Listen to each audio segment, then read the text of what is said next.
Facebook family. I have decided to do this video. It has been weighing very heavily on my heart and on my mind as well. And it was something that I wanted to say early on, but there were so many emotions and so much pressure for me to go with the popular opinion about who George Floyd was.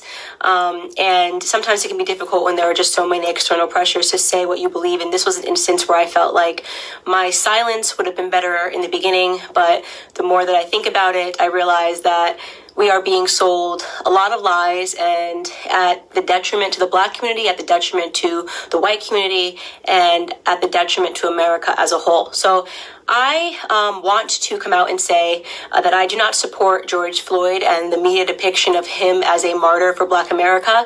I'm going to explain why, and I hope that some of you guys will understand where I'm coming from. I have spent a considerable amount of time reading a lot of Black authors that I think are some of the most brilliant Black Americans breathing. Walter Williams, Shelby Steele, Thomas Sowell, and I recently came across something that was an idea that was planted into my head by Shelby Steele, and it has been something that I cannot forget. It is something that will stick with me for the rest of my life. And it is something that I hope for the Black Americans that are watching will stick with you for the rest of your life. Shelby Steele said that the Black community is unique from other communities. Our culture is unique from other communities. Because we are the only community that caters to the bottom denominator of our society. Now, let me explain what that means. It means to say that not every Black American is a criminal, not every Black American is committing crimes, but we are unique in that we are the only people that fight and scream and demand support and justice for the people in our community that are up to no good. You would be hard pressed to find, a Jewish person who has spent 5 stints in prison, who commits a crime and dies while committing a crime, and that the Jewish people champion and demand justice for. You will be hard pressed to find this in white America. You'll be hard pressed to find this even in Latino America.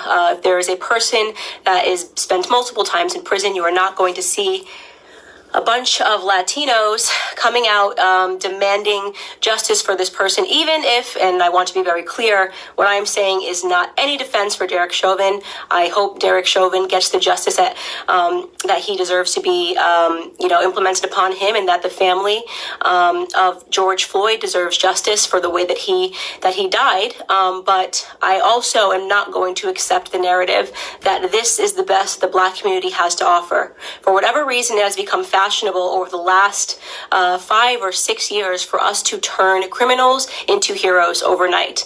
And it is something that I find to be despicable, and it is something that I refuse to stand by any longer, and I am not going to play a part in it, no matter how much pressure comes from Black liberals and Black conservatives as some token of people wanting you to believe that this is the only way you can be Black, is you have to say this was wrong and that this person was amazing. I won't do that.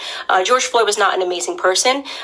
And as soon as this video hit the internet, I did just basic searches. Everyone jumped on it and was looking at the police officer, and everyone agrees that the police officer was wrong, and the police officer has been arrested.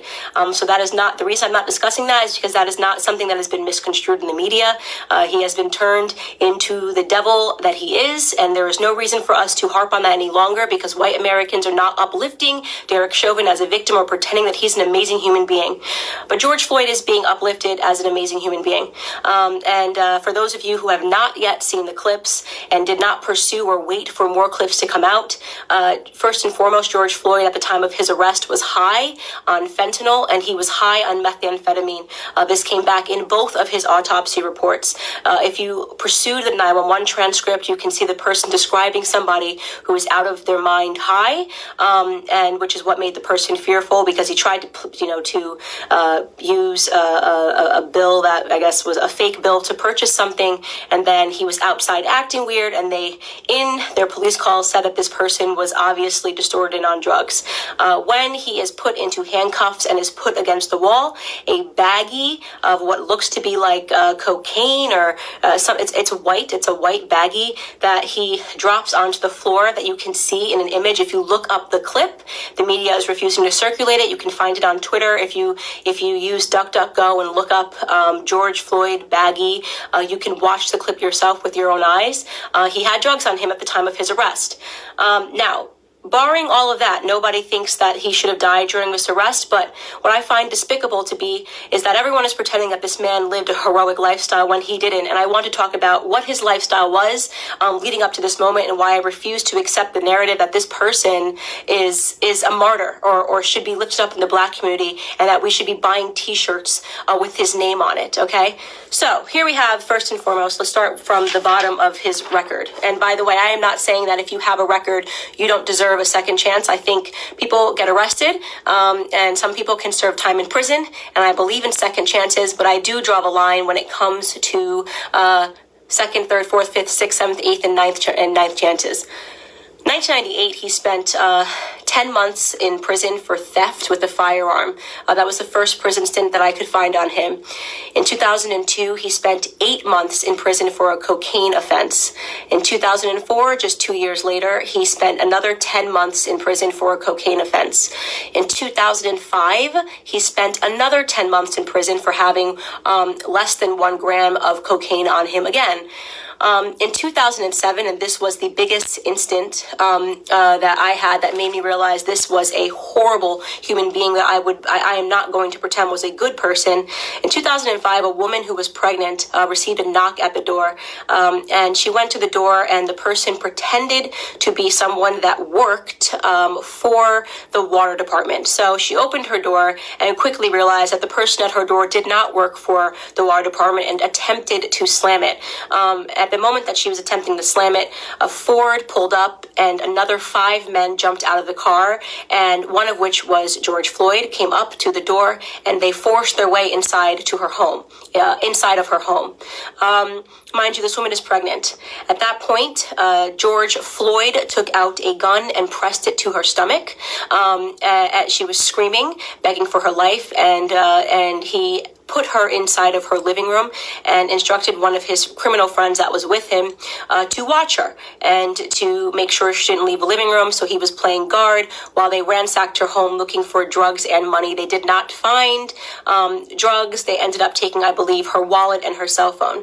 Fortunately for her, her neighbor observed what was going on and caught the license plate of the people as they pulled off and called 911. And when 911 was able to, they were able to track down the car of which George Floyd was the driver, and they arrested him. And 2 years later, he was sentenced to 5 years in prison for that instance.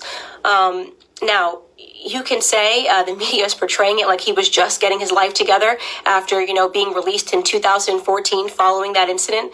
He was just getting his life together and moved and was going to start afresh. I'd like to believe all of those things, and there's a gap, and he never got in trouble for 5 years until this incident when the police were called on him again. But you are defying common sense to believe that this person suddenly became an exemplary character but happened to be high on fentanyl and methamphetamine and trying to use a bill, a fake bill, to purchase something. And so, in my opinion, George Floyd was a criminal. He was a criminal. And just because he was a criminal doesn't mean he deserved to die at the knee of a police officer. But it does mean that I am not going to play a part of the broken Black culture that always wants to martyr criminals, who wants to pretend they were these upstanding human beings that just wanted to help society, that just wanted to reach out and uplift society. And he has a rap sheet that is long, that is dangerous. He was an example of a violent criminal his entire life. Okay, up until the very last moment. Now, again, I want to be clear. This is not a defense for Derek Chauvin. No one that I have spoken to, no one in the news is defending Derek Chauvin. He is getting what he has coming to him. Okay, great. But why are we pretending that this criminal should be upheld as a citizen, as a martyr in Black America? A martyr for a fake narrative, by the way. Police brutality, racially motivated police brutality is a myth. Okay, so let's get into that. Not only are we using this death, right, and allowing it to cause these riots and protests, pretending this was some upstanding citizen in the Black community who was tackled down and killed for no reason, right? Not only are we allowing it to inspire riots in which Black people are dying, in which actual upstanding Black citizens are dying. Case in point, I'm sure you guys have all now seen David, the sheriff that just was shot and killed because he was trying trying to protect a pawn shop. Please look him up if you haven't seen it. I'm blanking on his last name. His first name is David, who was shot and killed for trying to protect a pawn shop from looters. An upstanding citizen, an actual head of a police. He was the head of a police his entire life, 77 years old, did everything right? So we now have to kill upstanding black citizens because a non-upstanding black citizen, a career black criminal, died. Now, did he deserve to die in that manner? No. I can't say it enough. No, he didn't deserve to die in that manner.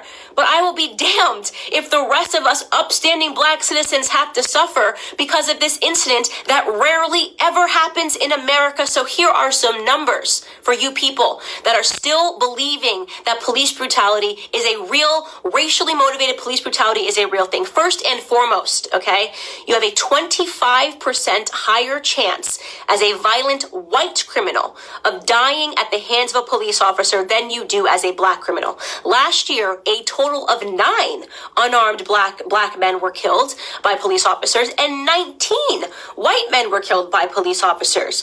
For those of you that aren't good at mathematics, right, you might be thinking, oh, but Candace, white people represent 60% of the population and black people represent just 13% of the population.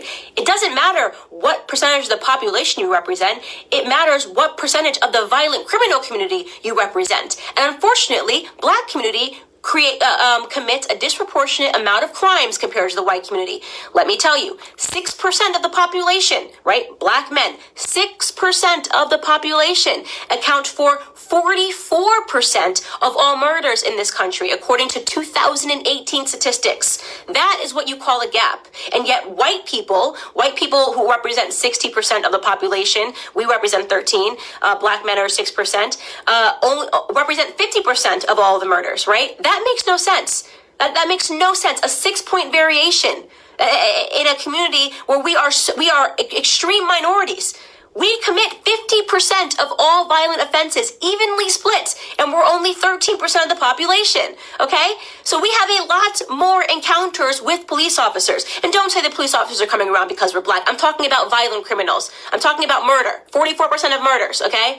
You want to talk about real statistics? The police officers have way more to be fearful of in the black community than the other way around, okay? We commit, on average, a police officer is 18 and a half times more likely to be killed by a black person than the other way around.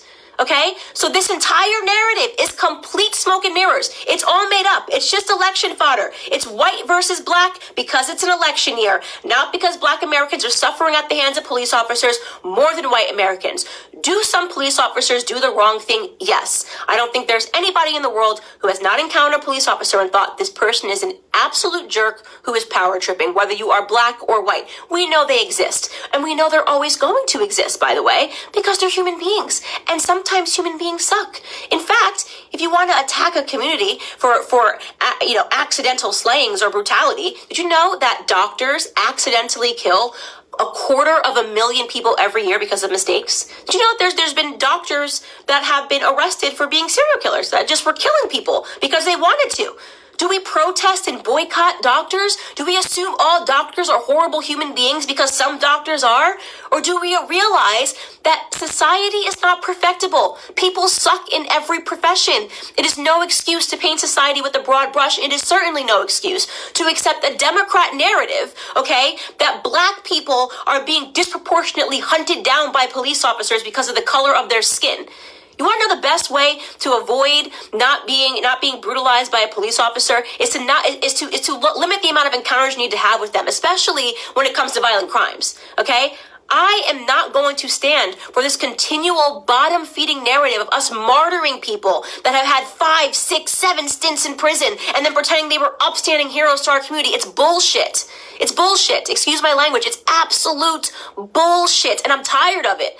I'm tired of having to play pretend. I'm tired of sitting here and being called a coon or an Uncle Tom because I won't play this bottom-feeding game with you. If you want to hang up posters of criminals on your wall and talk about them as your martyrs, do it. Do it. You can do it. Kobe Bryant was my idol, okay? I'll keep a photo of Kobe Bryant. You can keep one of George Floyd and pretend he was an upstanding human being that just once or twice put a gun across a pregnant woman's belly. Could you imagine that woman right now? That black woman, by the way, right? Watching everybody pretend this person was an upstanding human being who just at the age of 42 and 5 prison stints was going to get his life together. I mean, it's embarrassing. We are embarrassing in that regard, right? This is why we have a cycle and a toxic culture, because nobody wants to tell the truth in Black America. It's so easy to be a victim. It's so easy to ask white people to bow down and apologize and do all these things for us. It's crap. It's crap. It's a lie. It's a farce. Our biggest problem is us, okay? It's why we don't talk about it when black on black crime happens. It's why we don't talk about it when 40 black people are killed in one weekend during Memorial Weekend in Chicago. We don't want to talk about any of that stuff. We don't want to talk about Baltimore. We don't want to talk about New Jersey. We don't talk about any of these places where black people are being slaughtered by other blacks, because that would mean that we had to be personally accountable, right? That would mean personal responsibility. We don't do personal responsibility in our community. We don't do it. We blame white people, right? We only point a camera to white people when they do something, even though we do it at a way higher rate to ourselves, right? We celebrate our drug dealers. We're the only community, right, that would ever create hashtags to free people from prison because they committed crimes, like free Meek Mill, free this rapper, free this rapper. How hard is it to not spend multiple times in prison? How difficult is that? Is that too hard for us? Is that way too high of a mountain for us to scale, to do the right thing, to be upstanding citizens? That is the call to action that I have for Black America with Blexit. Like, why do we keep fulfilling this narrative? What do you think the perception of us, by the way, is on the outside? You ever look at the comments? You ever go into like an anonymous blog and see what people say? Oh, just black people being black people. I see those racist comments. Oh, just black people got to riot. Black people got to be black people. You know how they are. Oh, just black people being ignorant. That is the perception. When people get to be anonymous and talk about us, that's what they think about us, right? They think that we are the kind of people that will forever uphold criminals as the martyrs of our society, that we will never take account for the things that we do wrong, right? That we don't have it within us to educate ourselves to get ahead. And that for those of us that actually do it, well, we get called coons, right? You got Condoleezza Rice, she's a coon. Larry Elder, he's a coon. Dr. Ben Carson, brain surgeon, first ever to perform the surgery of splitting twins that are connected by the head. He's a coon, right? What a loser he is. What a stupid guy he is. Kanye West says he's not going to be told to do it because of the color of his skin. He's a coon. He's lost. He's in the sunken place. The sunken place. That's where we all are, right? Because we demand more and we will get more out of this society, because we're going to get ahead, right? That's what's going to happen. We're going to get ahead. Black conservatives get ahead because we don't subscribe to this narrative. Because you're not going to catch me outside trying to grab a TV pretending that it's because a martyr named George Floyd got killed. Okay?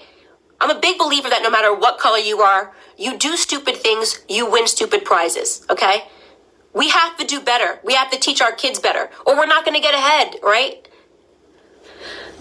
Anyways, this is just a rant because I have been feeling super annoyed at these depictions in society. I have no apologies here to make. George Floyd is not my martyr. He can be yours. That's all I have to say to Black America.